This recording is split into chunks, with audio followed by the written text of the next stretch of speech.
नमस्कार। आज मैं आपको आला ऊधल के जागन का विवाह संपूर्ण विवाह सुनाने जा रहा हूँ कि आला ऊधल ढेबा मलखान के भांजे का विवाह कैसे हुआ और उसमें क्या क्या युद्ध हुए, कैसे हुआ जागन का विवाह। आइए शुरू करते हैं। आपने भागों में सुना होगा, गायक के माध्यम से सुना होगा और आला की तर्ज पे सुना होगा।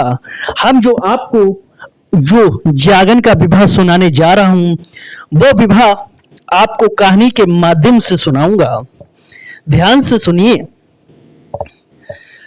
एक राज्य था। आपको पता है कि महोबा में तो राजा परमाल राज्य करते थे। ऊधल ढेबा मलखान सिरसा का राजा था।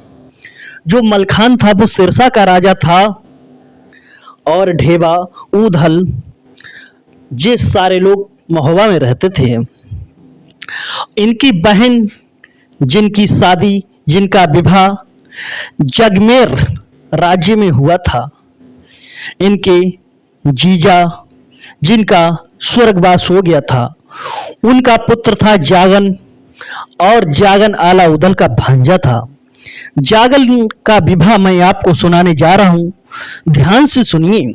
अगर मुझसे कोई गलती हो तो बच्चा समझकर क्षमा कर दीजिए। जागन जगमेर का रहने वाला था और उधर मैं आपको ले चलता हूं जहां से शादी होने की है, जागन की होने जा रही है, विवाह होने जा रहा है। वो राज्य था उड़न बिहार। उड़न बिहार के राजा कांतामल, चाहे कांताबल कह लो चाहे शांताबल कह लो, दो नाम थे उनके। जो उड़न बिहार में राजा थे शांतामल, उनकी बेटी थी जिसका नाम था जमुना। जमुना नाम था बेटी का। और जब कुंभ का मेला आया प्रयागराज में, उधर सारे बावनगढ़ के राजा गंगा पर आने लगे, अपने शिविर को लगाने लगे। उधर वहां के भी राजा, उड़न बिहार के राजा भी गंगा पर आने के लिए तैयार हुई। उनकी बेटी जमुना कहने लगी, पिताजी मैं भी चलूंगी आपके साथ। उधर जब जमुना बेटी अपने पिता के साथ चल देती है और आ जाती है कुंभ के मेले में अपनी सहेली रूपा चंपा के साथ में।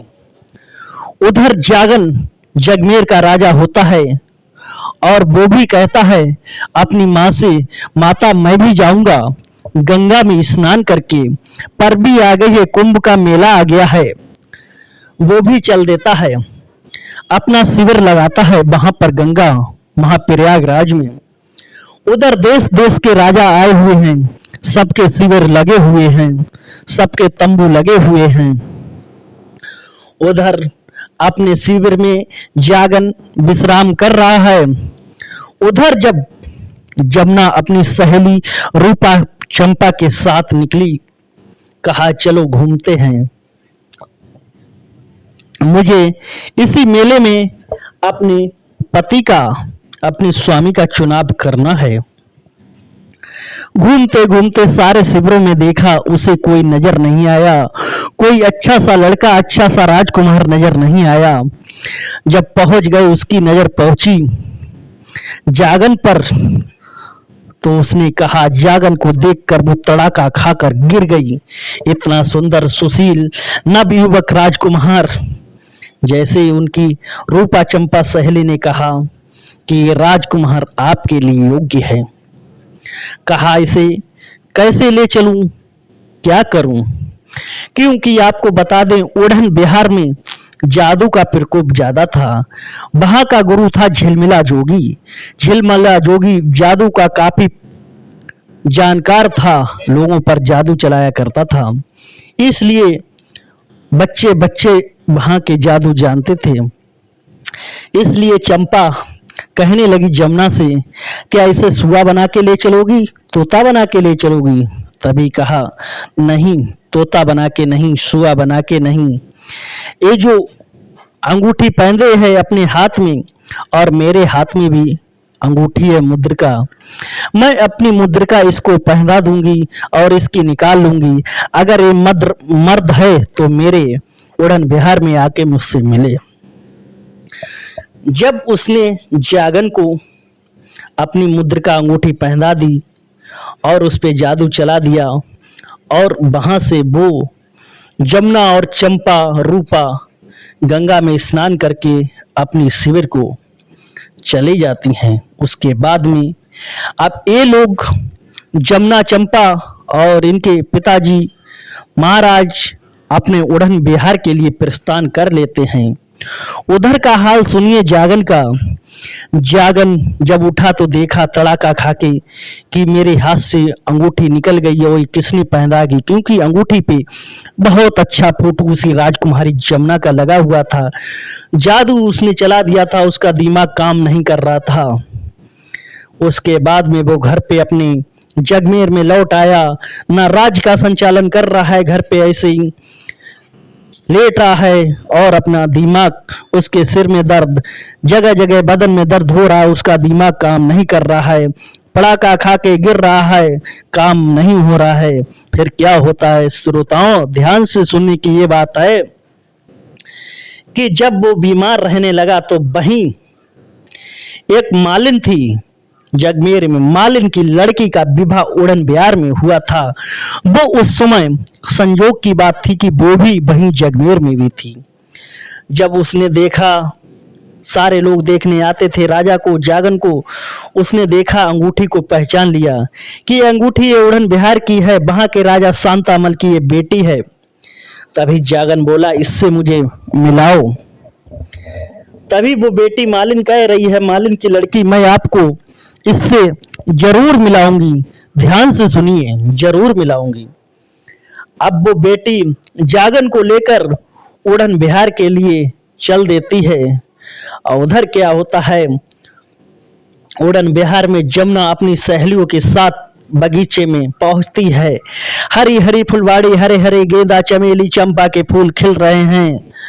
और वहां पर जब पहुंचती है, मालिन उस जागन को लेकर बाग में पहुंचती है, देखती है वहां, जब वहां की जमुना को देखता है जागन, जागन जमुना को देखता है, जमुना जागन को देखती है।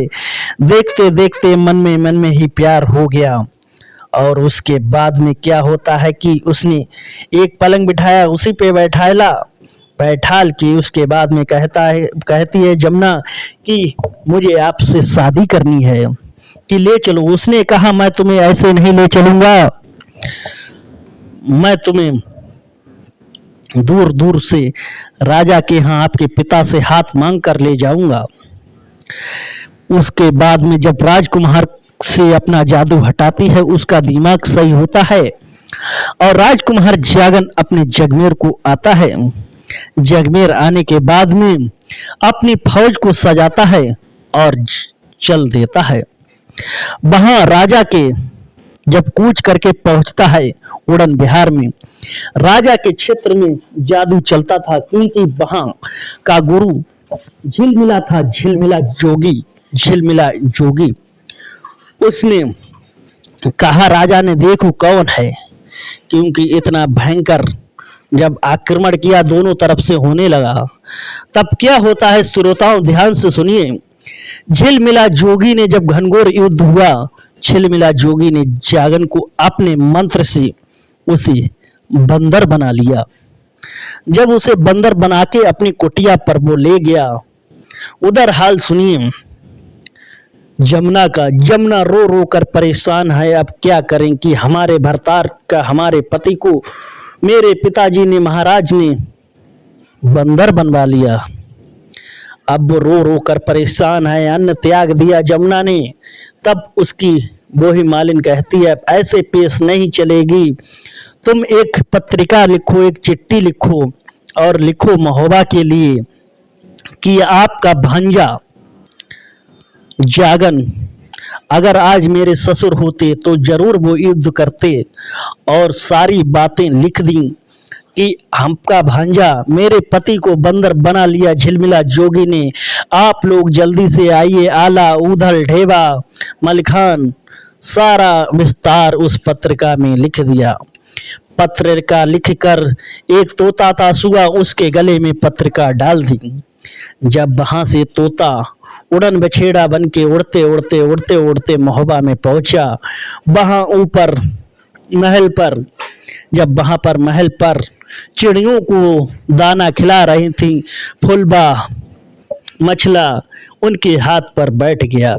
उनके हाथ पर बैठकर वो पत्रिका फुलबा मछला ने पढ़ी और रो रो कर पछाड़ खाकर गिर गई कि मेरा तो भांजा बंदर बन गया, अब क्या करूं क्या नहीं करूं। जल्दी से उन्होंने ऊधल को बताया और वहां ढेबा लाखन सबको निमंत्रण दे के बुलाया। कहा जल्दी से सिर्फ मलिखान को खबर करो, हमारा भांजा जागन को बंदर ने बना लिया। पलकी करी ना देर, मलिखान ने तुरंत अपनी फौज को तैयार किया और ताला सैयद, ढेबा सारे लोग ऊधल मलखान चल देते हैं उड़न बिहार की तरफ। उड़न बिहार में पहुंचते हैं, तुरंत अपना शिविर लगा देते हैं। शिविर लगाते ही कहा ऐसे नहीं पेश जाएगी, ऐसे झिलमिला जोगी जादू जानता है, वो मुझे कुछ ना कुछ बना लेगा। ताला सैयद ऊधल मलखान ने योगी का भेष बनाया, गाड़ा की धोती पहनकर और पीला वस्त्र धारण कर, किसी ने खरंजरी ली, किसी ने ढोलक लिया और बजाते हुए गाते बजाते जय जय नारायण नारायण हरि हरि, जय जय नारायण नारायण हरि हरि, हरि के नाम का परस जो छू ले वो हो जाए सोना, जय जय राम राम राम राम राम, श्री राम जय राम जय जय राम। कीर्तन करते हुए झिलमिला जोगी की कुटिया पर पहुंच गए। वहां मलखान नाचे, ऊधल नाचे, डफली बजाबे, खंजड़ी बनाते बन जाते। झिलमिला जोगी खुश हो गया। कहा आप लोग कहां से आए? उन्होंने कहा मैं हरिद्वार से आया हूं, मुझे गंगा सागर के लिए जाना है। कहा गंगा सागर के लिए जाना है। चारों लोग वहां से नाचते नाचते चले गए और मलखान को वहीं पर छोड़ दिया।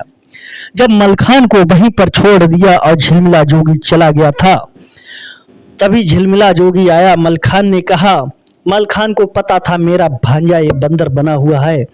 कहा ये बंदर खो खो कर रहा है और मुझे डर पा रहा है।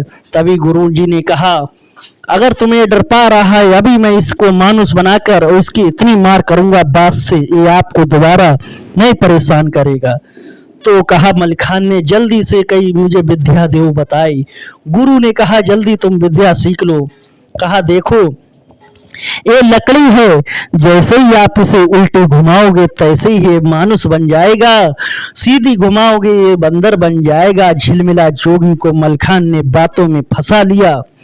और उसके बाद क्या होता है, जब झिलमिला जोगी चला जाता है, जैसे ही वो लकड़ी घुमाते हैं और अपने भांजे जागन को मनुष्य बना लेते हैं। और जो पोटरी थी एक जादू की, एक पोटरी थी, उसको थैला था, उसको अग्नि में मलखान जला देते हैं। जब अग्नि में जला देते हैं तभी झिलमिला जोगी भागता हुआ आता है और उसको भी जब मलखान उसके ऊपर सीधी लकड़ी घुमाते हैं तो झिलमिला जोगी कौन बन जाता है? बंदर। झिलमिला जोगी बंदर बन जाता है। तुरंत मलखान उसको पकड़कर राजा के दरबार में ले जाते हैं कांतामल कि हे राजा, तुम्हारे दरबार में तो ये अन्याय होता है, किसी को बकरा बनाते हो, किसी को मेढ़ा बनाते हो, किसी को बंदर बनाते हो। आज मैंने तुम्हारे गुरु को ही बंदर बना डाला।